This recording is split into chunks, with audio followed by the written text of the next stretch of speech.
अस्सलाम वालेकुम। वसलाम जनाब। हाँ अली हसन। तो 9 महीने उम्र लिखी वेंदी है। अस्सलाम वालेकुम नाज़रीन, टू द पॉइंट दे नाल मैं तेरा मेज़बान असगर मलिक। नाज़रीन अज असां लोगों की कॉमन सेंस चेक करें पे लोगों की कॉमन सेंस कितनी है। अज का जो सारा सवाल है वो ये है कि दुनिया का वो केड़ा मुल्क है जिंदे विच बाल जमदे बाल की उम्र 9 महीने लिखी वेंदी है। अगर तुहानू पता है तो तुम सारे कॉमन सेंस जरूर दसाओ। असां पुछदे इत्थे मौजूद लोगों को। अस्सलाम वालेकुम। वसलाम जनाब। क्या हाल है? तेरा नाम क्या है? बासित मक्सी जनाब। क्या तरह तुम? मैं एक सोशल एक्टिविस्ट। अच्छा, असां लोगों की कॉमन सेंस चेक करें पे लोगों की कितनी कॉमन सेंस है। जी जी। सारे आज तक सवाल है कि दुनिया का वो केड़ा मुल्क है जिंदे विच जमदे बाल की उम्र 9 महीने रखी वेंदी है। 9 महीने जिस दिन वो पैदा होते उसी दिन 9 माह। जी जी, जिसले जमदे हूँ उनकी उम्र 9 महीने रखी वेंदी। अस्सलाम वालेकुम। वालेकुम अस्सलाम। तुम्हारा नाम क्या है? मुमताज़ हुसैन। तो क्या करें? इलेक्ट्रॉनिक्स मैकेनिकल तो तालीम चौकी है? मैट्रिक। अच्छा, सारे एक सवाल है जनरल नॉलेज का, तुम तो जवाब दसो जी। दुनिया के केड़ा मुल्क है जिंदे विच जमदे बाल की उम्र 9 महीने लिखी वेंदी है। जमदे बाल दी 9 महीने उम्र लिखी वेंदी है। जी जी, जमदे बाल की उम्र 9 महीने लिखी वेंदी है। तुर्की, कोई ना, मलेशिया, कोई ना, इटली। नहीं, सोच गिनो। कोई सहूलत है? हाँ, सहूलत ये है कि अपना उनका नाम फ्रूटा च आंदे। खरबूजा।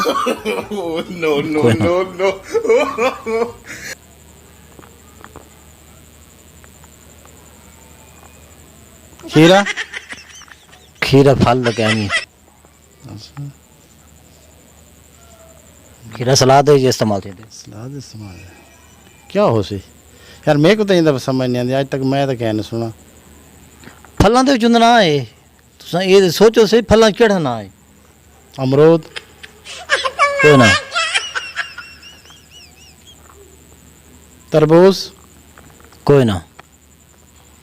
अच्छा वजो तारे वास्ते भाई मैं एक आसानी करना, मैं तो 5 फलों का ना गिना, तुसा उन्होंने एक ना जरूर हो सी। अनार, सेब, केला, अमरूद, जापानी फल, ये 5 ना हैं, इन्होंने एक ना हो जरूर है। अच्छा, 5 नाम है, एक लाजमी है।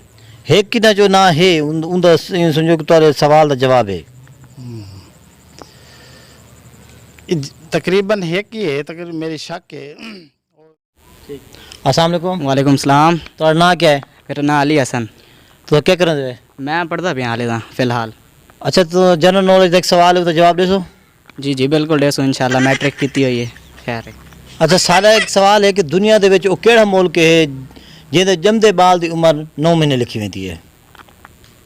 वैसे तो हाल तक ऐसा कोई ना पढ़ाई गया नहीं, किताबें च क्या नहीं आया, लेकिन वाली तुके वास्ते तो आपको दे देना है। मेरे ख्याल है चाइना। चाइना थी सकते। कोई ना, वाल ईरान वही तो थी सकते। कोई ना, 2 मिनट वाल सोचने का टाइम दो जरा। सोचो सोचो, हाँ सारू टाइम है, सोचो। शायद मेरे ख्याल है इंडिया। कोई ना। थोड़ा वाल हिंट दो मेरे को, क्योंकि मैं आज तक ना ही ज्ञान सुना ऐसा। अच्छा, उनका फ्रूटा ना आंदे। फ्रूट है ना आंदे। केला, सेब,